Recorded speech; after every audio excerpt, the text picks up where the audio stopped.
President Trump অভিযান চালিয়ে ভেনিজুয়েলার president Nicolas মাদুরাকে ধরে নিয়ে যাওয়ার কয়দিন পরেই ইরানে শুরু হয় অস্থিরতা এবং সরকার বিরোধী বিক্ষোভে উত্তাল হয়ে ওঠে তেহরান। এবং তখনই ধারণা করা হচ্ছিল যে ইসরায়েল এবং আমেরিকা এর পিছনে দায়ী, তারা এই সরকার বিরোধী বিক্ষোভে তারা ফিউল দিচ্ছে।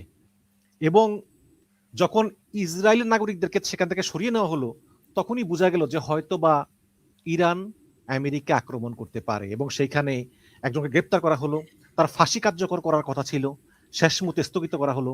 এখন আবার ট্রাম্প বলতেছে যে না, হামলা চালাবো না, দেখা যাক কি হয়। সব মিলিয়ে আসলে ইরানের সর্বশেষ পরিস্থিতি কি, এবং আপনি জানেন যে মধ্যপ্রাচ্যে একমাত্র আশার আলো হচ্ছে ইরান, যারা একমাত্র দেশ যারা ইসরায়েলের সঙ্গে চোখে চোখ রেখে কথা বলতে পারে। বাট সেই শেষ প্রদীপটুকু কি নিভে যাবে? খামেনির কি পতন হবে? কি মনে হয় আপনার? আসসালামু আলাইকুম, আপনাকে অনেক মোবারকবাদ। এটা অত্যন্ত প্রাসঙ্গিক বিষয়, বিশেষ করে এই সময়ে, এবং এটার সাথে আপনার বৈষয়িক আঞ্চলিক অনেক কিছু জড়িত। আপনি খুব সঙ্গতভাবেই বলেছেন যে এই যে মধ্যপ্রাচ্যের এই যে ইরানের অস্থিতিশীলতা, সেটার প্রভাব অন্যদিকে যেতে পারে, এবং আমেরিকা আক্রমণ করার জন্য সব কিছুই রেডি করেছিল, এবং তারা শেষ মুহূর্তে ওটা বাতিল করেছে, স্থগিত করেছে, বাতিল বলবো না, স্থগিত করেছে।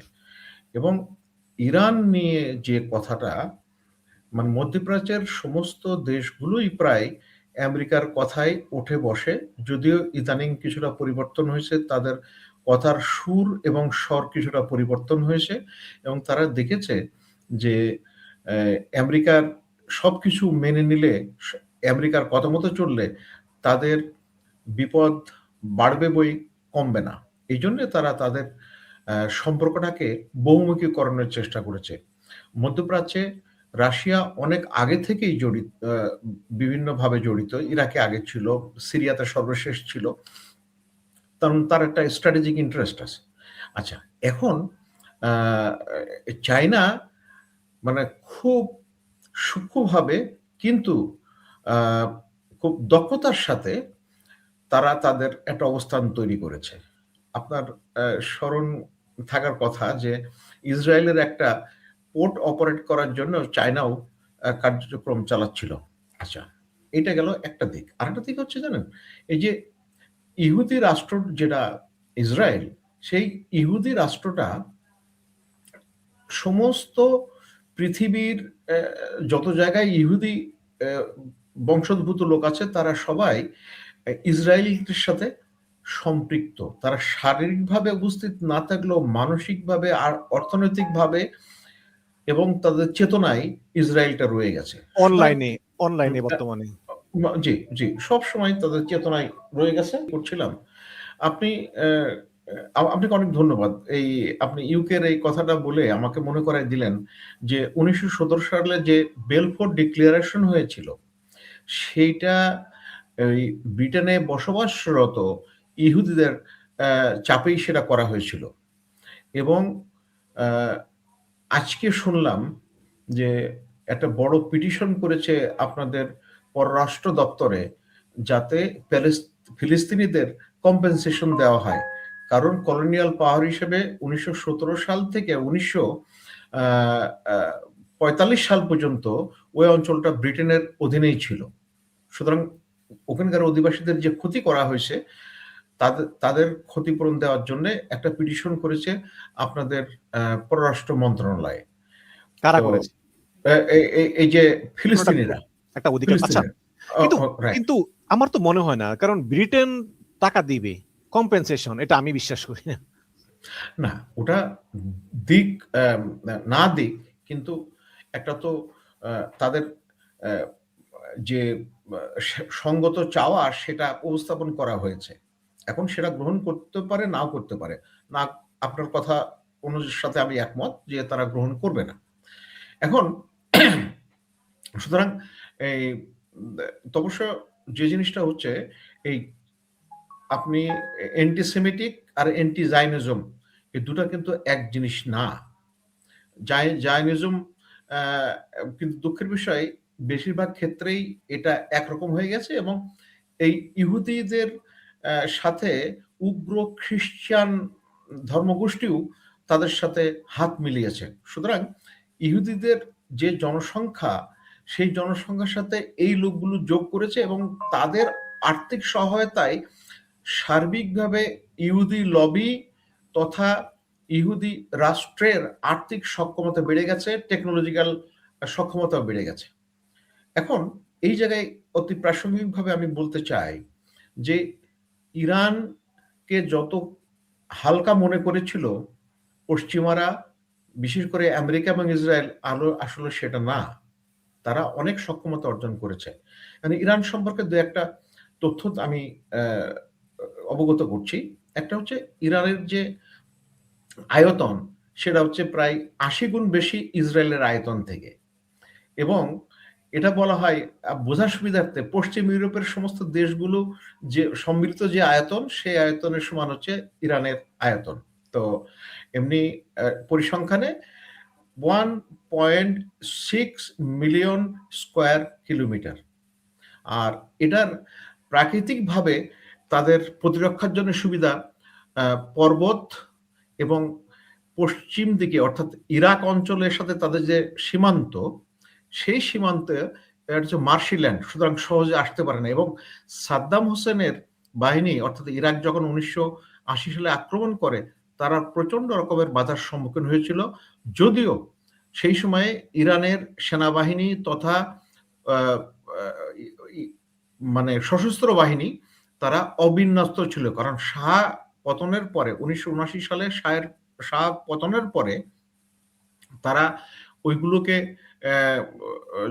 তারা শাহের সাথে দারুণভাবে সম্পৃক্ত ছিল, এই জন্য সেগুলোকে অনেকে পালিয়ে গিয়েছিল এবং যারা ছিল তাদেরকে ডিসব্যান্ড করে দেওয়া হয়, পরে নতুন করে আবার গড়া শুরু হয়। এবং এই দুর্বলতার সুযোগেই আপনার ওই যে ইরাক আক্রমণ করে বসে।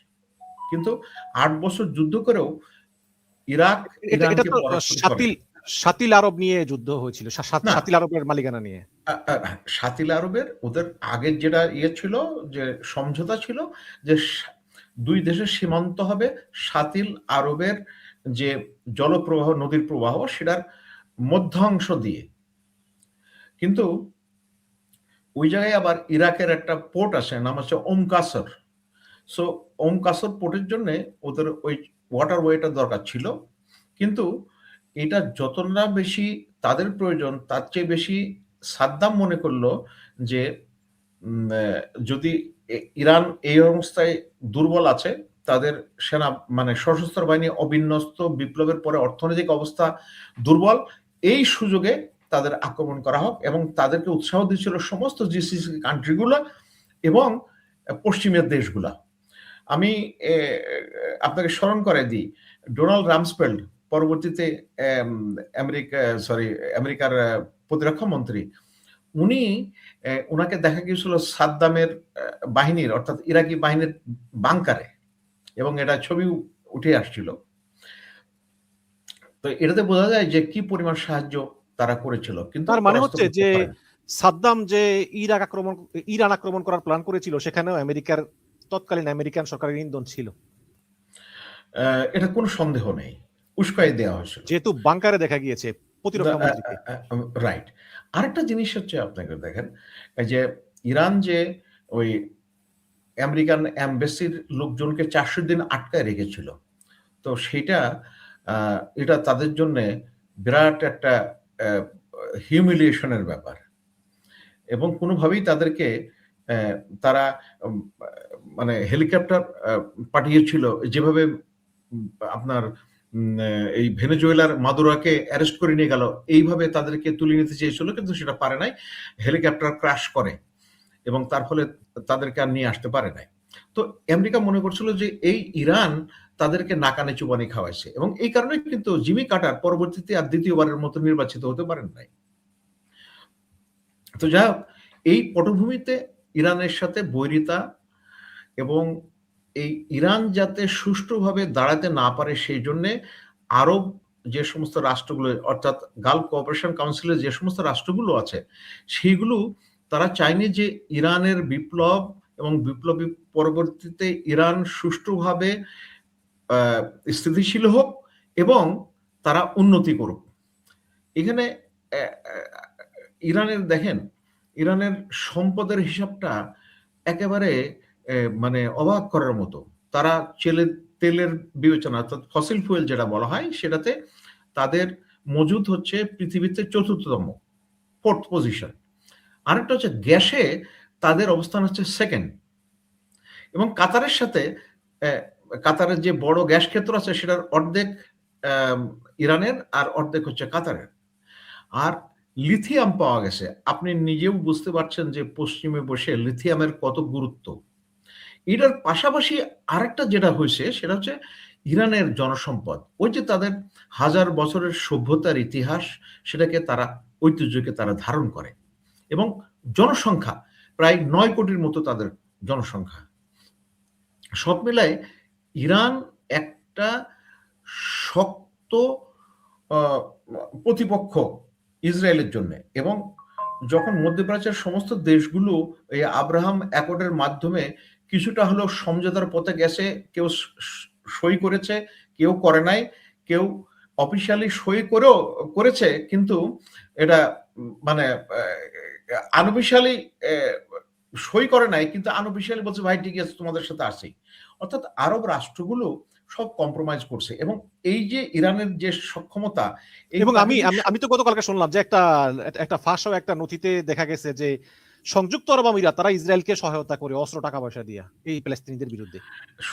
শুধু ওরা না, আপনি সৌদি আরবের ইয়ে করে, এবং এই যে 12 দিন যে যুদ্ধ হলো, সেই যুদ্ধের সময়ও আপনার ওই যে আরব দেশগুলো পিছন দিক দিয়ে ইসরায়েলকে সহায়তা করছে। এতে ইসরায়েলের যে এই তেলের একটা বড় অংশ তুরস্ক কর্তৃক সরবরাহ করা হয়। এখন বিপত্তিটা বেঁধেছে কাতারে আক্রমণ করার ফলে। ইসরায়েল আক্রমণ করছিল ওই যে হামাসের নেগোশিয়েটিং টিমের যে ঘরে ছিল, কিন্তু ওই সময় তারা ছিল না, 6 জন মারা গেছে। রাইট।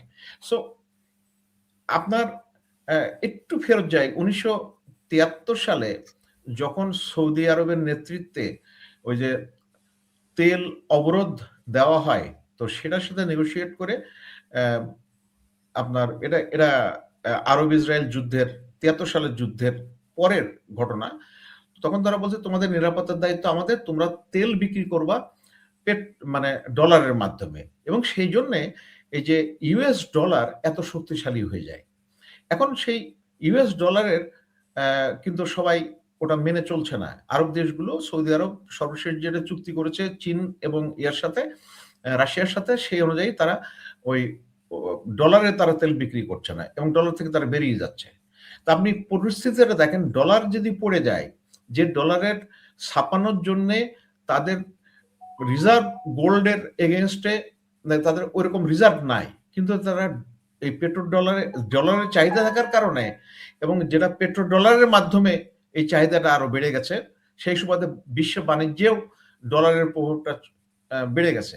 এখন এইটা একটা হুমকির সম্মুখীন। আপনি যদি খেয়াল করে দেখেন, ও আরেকটা কাজ আছে যে আপনার জাপান এবং চীন, এই দুইটা দেশ প্রচুর ইউএস ডলার বন্ড কিনে রাখছে, বিনিয়োগ করছে, এবং তার বিনিময়ে তারা একটা নির্দিষ্ট হারে সুদ পায়।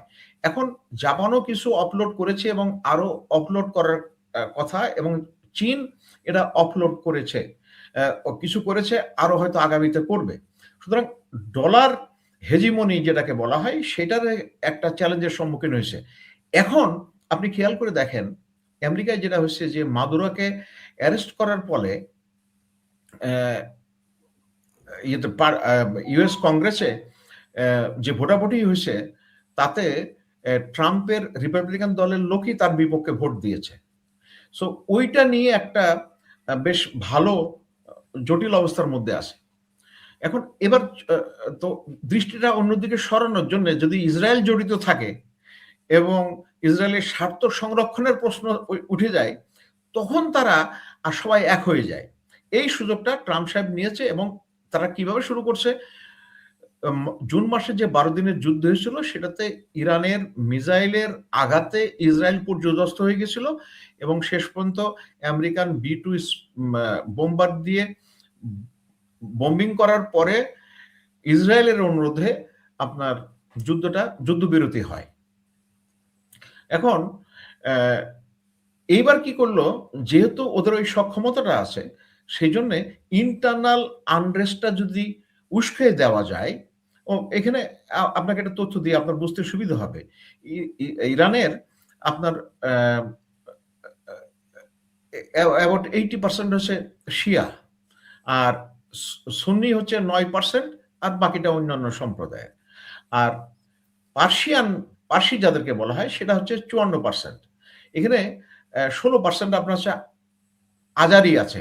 অর্থাৎ ওই ইরানের মধ্যেও কিন্তু আজারবাইজানের আজারি একটা প্রভিন্স আছে, আজারবাইজান একটা প্রদেশ আছে।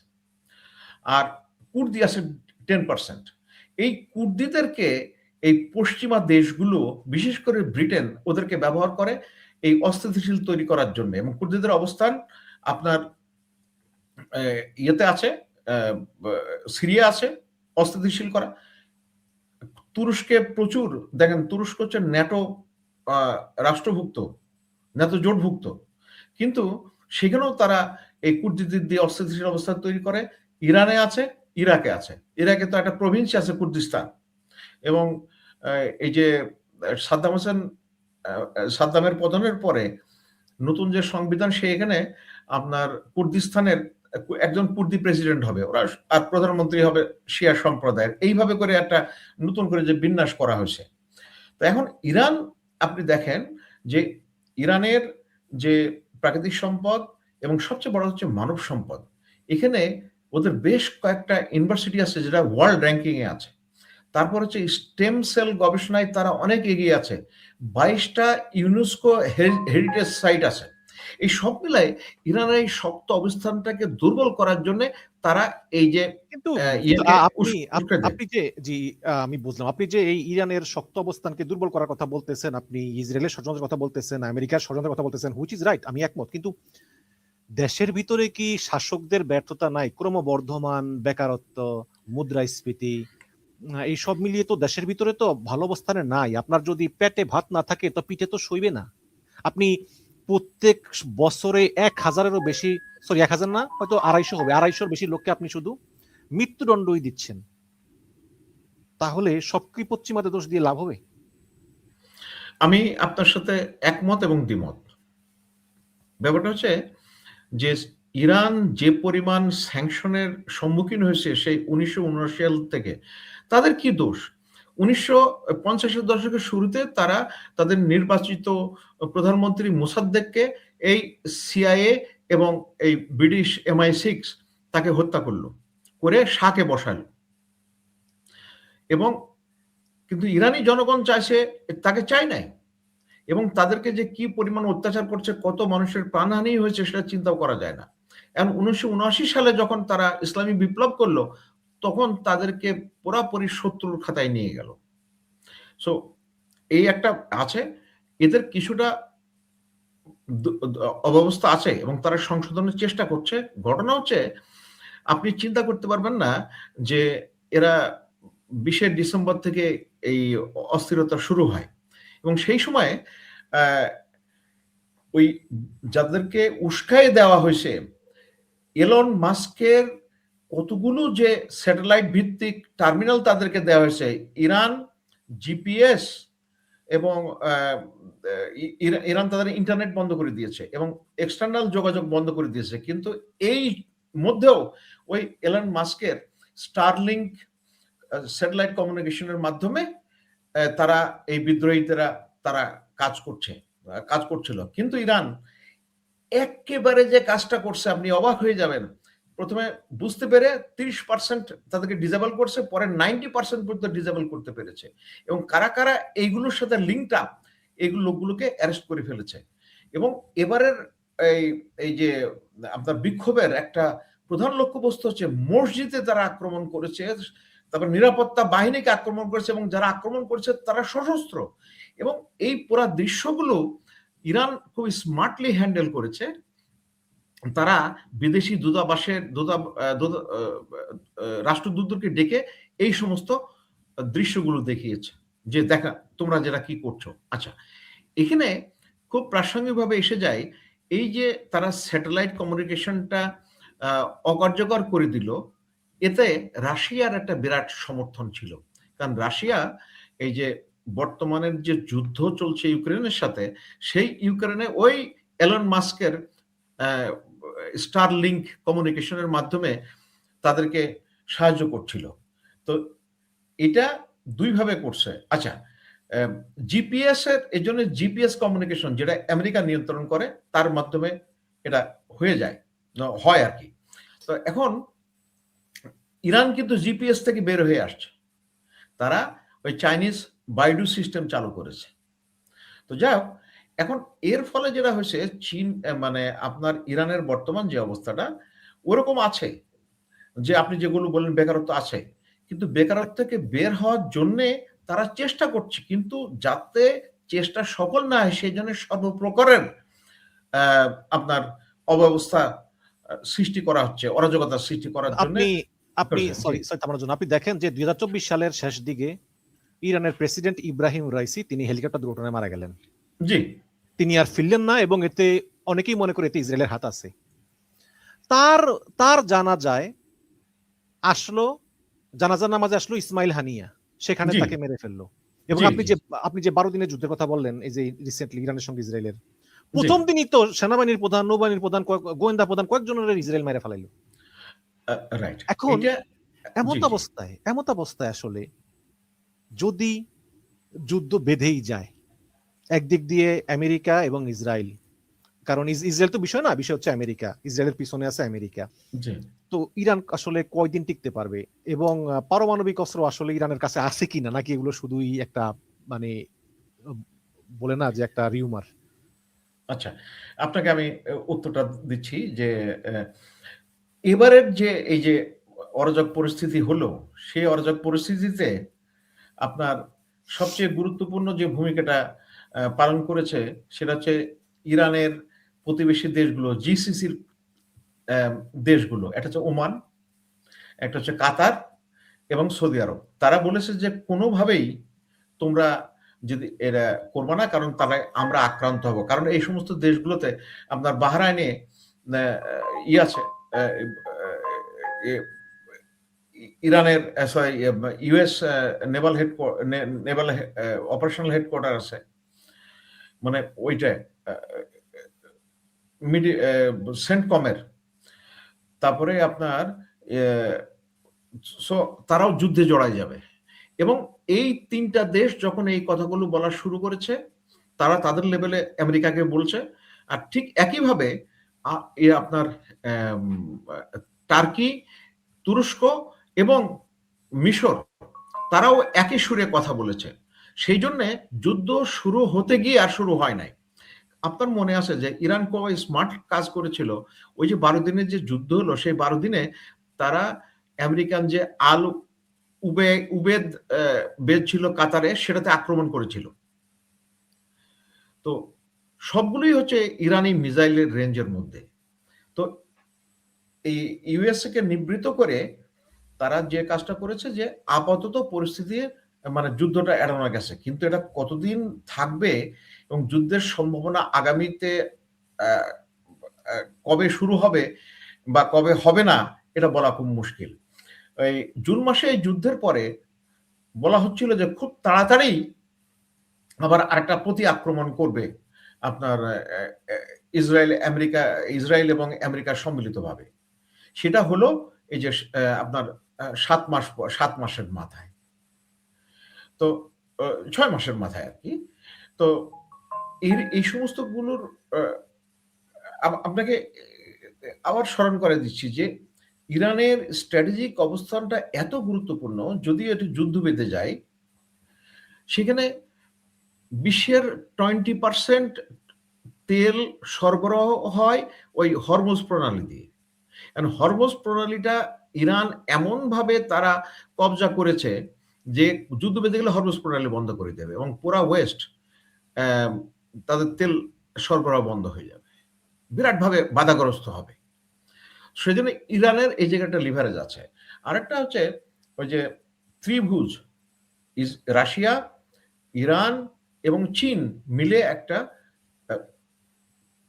সামরিক, তারপরে আপনার অর্থনৈতিক, বাণিজ্যিক সম্পর্ক করার চেষ্টা করছে। আরেকটা জিনিস হচ্ছে একটা নর্থ সাউথ মানে করিডোর, যেটা ইরানের চাবাহার বা বন্দর আব্বাস থেকে শুরু হয়ে ইরানের মধ্যে দিয়ে যাবে, গিয়ে ওখানে কাস্পিয়ান সিতে অফলোড হবে, অফলোড হওয়ার পরে কাস্পিয়ান সিতে আপনার জাহাজে করে যাবে অপর প্রান্তে গিয়ে, তারপরে বাই রোডে ইউরোপ এবং মধ্য এশিয়ায় যাবে। এখন এই রুটটা যাতে ভালো মতো চালু না হয় এবং ইরানকে যদি এটার থেকে মানে বাদ দেওয়া যায়, তাহলে ওই যে আপনার স্ট্র্যাটেজিক কম্পিটিটর চায়না এবং রাশিয়াকে কিছুটা হলেও অফ ব্যালেন্স করা সম্ভব। এই জন্যে চীন এবং রাশিয়া কোনোভাবেই চায় না যে ইরানকে অফ ব্যালেন্স করতে পারে আমেরিকা। এই জন্য আপনি ওই যে আপনার স্টারলিংকের যে কমিউনিকেশন সেটা ডিসরাপ্ট করার জন্য ওই রাশিয়ান সহায়তা তারা পেয়েছে বলেই ধারণা করা হচ্ছে। তো সব মিলায় যে এটা এমন একটা পরিস্থিতি তৈরি হয়েছে যেখানে ইরান তার অবস্থান দিনের পর দিন শক্ত হচ্ছে, বিশেষ করে টেকনোলজিতে, এবং আমেরিকা ক্রমান্বয়ে দুর্বল হয়ে যাচ্ছে, এবং ইসরায়েল গত যে যুদ্ধ হলো 12 দিনের, সেটাতে তারা অনেক ক্ষয়ক্ষতির সম্মুখীন হয়েছে। তো এখন পরিস্থিতি উত্তপ্ত আছে, এবং মনে রাখতে হবে যে কোনো প্রতিপক্ষ যখন হেরে যাওয়ার দাঁত প্রান্তে যায় এবং সেটা যদি একটা বড় শক্তি হয়,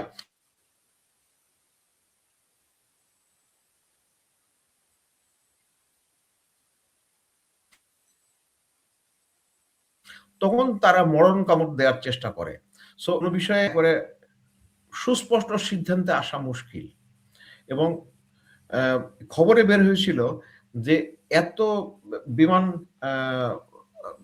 ইরান তো বিমান ওঠানামা বন্ধ করে দিয়েছিল, কিন্তু সেই জায়গায় চীনা বিমান এসেছিল এবং রাশিয়ান বিমান আসছিল, কার্গো প্লেন ল্যান্ড করেছিল। আরেকটা কথা, যে এই 12 দিনের যুদ্ধে আচমকা যেভাবে ইরানের বিভিন্ন প্রতিরক্ষা ব্যবস্থার উপরে আঘাত এনেছিল, এবং আপনি বললেন যে অনেক top ranking senior military officer মারা গেছিল, এবার তারা মোটামুটি শুরু থেকে প্রস্তুতি নিয়েছে যে যে কোনো সময় আক্রমণ আসতে পারে। সুতরাং তারা, যেমন ইউএস প্রেসিডেন্ট বলছিল লকড অ্যান্ড রেডি, আর এরাও ওইরকম locked and ready to receive or to retaliate. এইভাবে পরিস্থিতিটা বিন্যস্ত হয়েছে। জি ভাই, অনেক অনেক ধন্যবাদ আপনাকে, আপনি সুন্দরভাবে ব্যাখ্যা করেছেন এবং আশা করি এই সমস্ত বিষয়ে শান্তি ফিরে আসবে। আপনাকে অনেক অনেক ধন্যবাদ। আপনাকে ধন্যবাদ, পরিস্থিতি ব্যাখ্যা করার জন্য। সবাইকে ধন্যবাদ। আসসালামু আলাইকুম।